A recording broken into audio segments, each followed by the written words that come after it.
Kabaddi court के बारे में हम आपको बताएंगे। दोस्तों, जो कबड्डी कोर्ट की जो साइड लाइन होती है, ये साइड लाइन 13 मीटर होती है।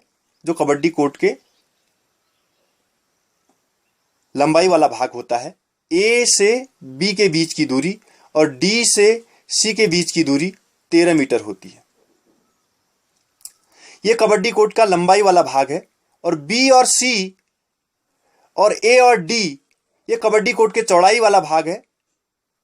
बी और सी और ए और डी के बीच की दूरी 10 मीटर होती है। इस प्रकार जो कबड्डी कोर्ट का निर्माण हुआ दोस्तों, ए बी सी और डी ये आयताकार कोर्ट का निर्माण हो गया। कबड्डी कोर्ट का, कबड्डी का मैदान जो होगा आयताकार होगा, कबड्डी कोर्ट। अब हम बात करते हैं सेंटर लाइन की, जिसको हम मिडिल लाइन बोलेंगे। मिडिल लाइन कबड्डी कोर्ट को 2 बराबर भागों में विभाजित करती है। 13 मीटर का आधा 6.5 मीटर कोड ए की तरफ, 6.5 मीटर कोड बी की तरफ, इंड लाइन। ए और डी और बी और सी इंड लाइन हो गई। और सेंटर लाइन से इंड लाइन की दूरी दोनों तरफ 6.5 मीटर। अब सेंटर लाइन से हम ए कोर्ट की तरफ कोर्ट का निर्माण करना शुरू कर देते हैं। सेंटर लाइन से 3 मीटर 75 सेंटीमीटर की दूरी पर दोनों तरफ हम चाप काटेंगे, कोड ए की तरफ भी, कोड बी की तरफ भी, सेंटर लाइन से। तो ये 3 मीटर 75 सेंटीमीटर की दूरी की तरफ जो हमने चाप काटा, ये जो लाइन हमने खींची, ये लाइन को हम बोलेंगे बक लाइन। जो कोर्ट के सेंटर बिंदु से पहली लाइन होगी कोर्ट, दोनों कोर्टों की तरफ, ये बक लाइन कहलाएगी। इस बक लाइन को दोस्तों हम आवश्यक रेखा भी कहेंगे, क्योंकि संघर्ष के दौरान जब रेडर सेंटर लाइन से रेड डालते हुए जाएगा, विपक्षी कोर्ट में प्रवेश करेगा, तो इस लाइन को छूना आवश्यक होगा रेडर को। कम से कम समय में अगर रेडर इस लाइन को छूता है, बक लाइन को, 3 मीटर 75 सेंटीमीटर वाली लाइन को सेंटर लाइन से दोनों तरफ की, तभी उसका आक्रमण सफल आक्रमण माना जाएगा। दूसरी बात, इस बक लाइन से जो 1 मीटर की दूरी पर आपको जो लाइन दिख रही है, ये लाइन कहलाती है बोनस लाइन। बक लाइन से 1 मीटर की दूरी पर जो आप लाइन देख पा रहे हैं, ये बोनस लाइन है। बोनस लाइन दोस्तों, रेडर विपक्षी कोर्ट में जाने के बाद कबड्डी कबड्डी शब्द का उच्चारण करते हुए अगर बोनस लाइन को छू करके वापस आता है, बक लाइन को छूने के बाद, तो उसे 1 अंक बोनस का मिलता है। दोस्तों, यह प्रक्रिया जब 5 से अतिरिक्त खिलाड़ी विपक्षी टीम के मैदान में होते हैं, तभी बोनस रेडर वाली टीम को दिया जाता है। यह बोनस लाइन कहलाती है। दोस्तों, बोनस लाइन से पीछे जो लास्ट वाली लाइन दिख रही है बीसी, और इस तरफ बोनस लाइन के पीछे लास्ट वाली लाइन एडी, यह लाइन कहलाती है इंड लाइन, जिसको अंतिम रेखा कहते हैं। अगर रेडर या कैचर, आक्रामक या रक्षक टीम का खिलाड़ी इस लाइन से बाहर जाता है, इस लाइन को छू लेता है, इस लाइन से बाहर उसका पांव चले जाता है या शरीर का कोई भाग जाता है, तो खिलाड़ी आउट माना जाता है। तो दोस्तों, जो आप लॉबी देख पा रहे हैं कबड्डी कोर्ट के दोनों तरफ साइड लाइन के समीप, 1 मीटर की जो गली आप देख पा रहे हैं, इसको लॉबी बोलते हैं दोस्तों। ये जो लॉबी की चौड़ाई होती है वो 1 मीटर होती है दोनों तरफ मैदान के साइड लाइन के समीप, और इसकी लंबाई जो होती है वो 13 मीटर होती है, जितना मैदान लंबा होता है। दोस्तों, लॉबी का उपयोग क्या है? अगर संघर्ष के दौरान रेडर या कैचर, आक्रामक खिलाड़ी और रक्षक खिलाड़ी इस लॉबी में जाता है, इसका उपयोग करता है, तो वह आउट नहीं माना जाएगा, वह फाउल नहीं माना जाएगा, वो रेडर हो या कैचर हो। अगर संघर्ष बिना संघर्ष के उस लॉबी में प्रवेश करता है रेडर या कैचर खिलाड़ी या आक्रमण के रक्षक खिलाड़ी, दोनों खिलाड़ियों के लिए वो खिलाड़ी आउट माना जाता है। ये लॉबी का उपयोग की बात हमने की। दोस्तों, अब आप देख पा रहे हैं इंड लाइन से दोनों तरफ 2 मीटर की दूरी पर एक सिटिंग बॉक्स बना हुआ है, कोड ए की तरफ भी, कोड बी की तरफ भी। ये लॉबी से अंदर की तरफ दोनों तरफ 8 मीटर ये लंबा होता है और 1 मीटर चौड़ा होता है। 1 मीटर चौड़ाई और 8 मीटर लंबा होता है। 8 छोटे छोटे बॉक्स इसमें बने रहते हैं।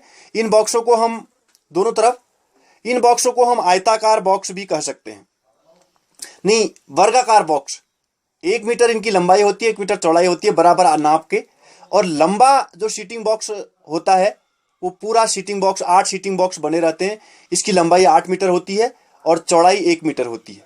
ये प्लेयर सीटिंग बॉक्स। दोस्तों प्लेयर सीटिंग बॉक्स का उपयोग क्या है? प्लेयर सीटिंग बॉक्स जब खिलाड़ी आउट हो जाता है, आउट होने के बाद आउट होने वाला खिलाड़ी क्रमबद्ध तरीके से सीटिंग बॉक्स में बैठता है और उसी प्रक्रिया में जीवित होकर पुनः मैदान में प्रवेश करता है।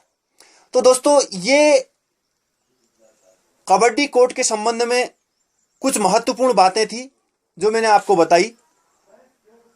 ये जो कबड्डी कोड है ये आदर्श कबड्डी कोड की श्रेणी में आएगा, जिसकी लंबाई 13 मीटर होगी और चौड़ाई 10 मीटर होगी और इसकी सेंटर लाइन से बक लाइन की दूरी दोनों तरफ कोर्ट के 3 मीटर 75 सेंटीमीटर होगी और बक लाइन से बोनस लाइन की दूरी 1 मीटर दोनों तरफ, कोर्ट के दोनों तरफ, और बोनस लाइन से इंड लाइन की दूरी 1 मीटर 75 सेंटीमीटर कोर्ट के दोनों तरफ, और कोर्ट के साइड में दोनों तरफ साइड लाइन के समीप एक लॉबी होगी जो 1 मीटर चौड़ी होगी और 13 मीटर लंबी होगी, और कोर्ट की इंड लाइन से दोनों तरफ 2 मीटर की दूरी पर एक सीटिंग बॉक्स होगा जो 8 मीटर लंबा होगा और 1 मीटर चौड़ा होगा।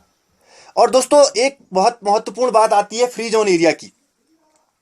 जो कोर्ट कबड्डी कोर्ट है, कबड्डी कोर्ट के बाहर जो फ्री जोन एरिया होता है, कम से कम इसको 4 मीटर दूरी होनी चाहिए, फ्री जोन एरिया होना चाहिए, 4 मीटर जगह खाली होनी चाहिए। साइड लाइन से किनारे की तरफ और एंड लाइन से पीछे की तरफ भी 4 मीटर जगह और 4 से 5 मीटर जगह खाली होनी चाहिए दोस्तों। तो इसी प्रकार यह कबड्डी कोर्ट का निर्माण हम कर सकते हैं। कबड्डी खेल में खिलाड़ियों की स्थिति। कबड्डी कोर्ट के अंदर खिलाड़ियों की स्थिति की। दोस्तों आप ये तो जानते हैं कि कबड्डी खेल में 12 खिलाड़ी होते हैं और 7 खिलाड़ी मैदान के अंदर खेल खेलते हैं और 5 खिलाड़ी रिजर्व में रहते हैं, जिनको एक्स्ट्रा खिलाड़ी भी कहा जाता है। दोस्तों इस कबड्डी कोर्ट को हमने 2 बराबर भागों में डिवाइड किया है, कोड ए और कोड बी। एक तरफ टीम ए है और एक तरफ टीम बी है।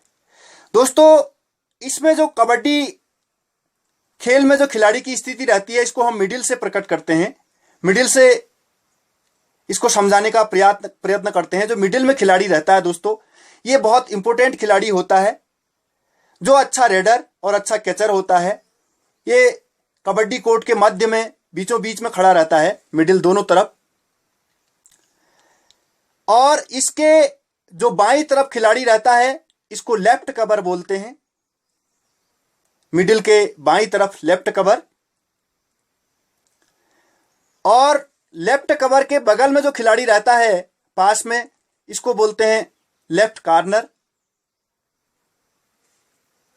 ये लेफ्ट कॉर्नर। और लेफ्ट कॉर्नर के बगल में जो खिलाड़ी रहता है इसको बोलते हैं असिस्टेंट लेफ्ट कॉर्नर, कोर्ट के दोनों तरफ। ये तो मिडिल से लेफ्ट तरफ की स्थिति थी दोस्तों। ये खिलाड़ी आपस में चेन बना के रहते हैं, लेफ्ट कॉर्नर और असिस्टेंट लेफ्ट कॉर्नर आपस में चेन बनाते हैं, मिडिल और लेफ्ट कवर आपस में चेन बनाते हैं, लेफ्ट कवर लेफ्ट कॉर्नर और असिस्टेंट लेफ्ट कॉर्नर ये आपस में चेन बनाते हैं इस तरह से। और अब राइट तरफ की बात करें दोस्तों, मिडिल से राइट तरफ रहता है राइट कवर। इस खिलाड़ी को राइट कवर कहते हैं जो मिडिल के राइट तरफ खड़ा रहता है, राइट कवर कहते हैं। और राइट कवर के पास में राइट कॉर्नर, ये खिलाड़ी राइट कॉर्नर कहलाएगा। और राइट कॉर्नर के पास में जो खिलाड़ी खड़ा रहता है वो असिस्टेंट राइट कॉर्नर कहलाएगा। दोस्तों जो ये 7 खिलाड़ियों की स्थिति थी ये आपस में चेन बनाते हैं, असिस्टेंट लेफ्ट राइट कॉर्नर और राइट कॉर्नर। राइट कवर भी इनके साथ रहता है और कभी राइट कवर मिडिल के साथ रहता है। और लेफ्ट की तरफ की स्थिति भी यही रहती है, असिस्टेंट लेफ्ट कॉर्नर और लेफ्ट कॉर्नर और लेफ्ट कवर और मिडिल। दोस्तों ये था मैदान में खिलाड़ियों की स्थिति, किस प्रकार से खिलाड़ी कबड्डी कोर्ट के अंतर्गत खड़े रहते हैं।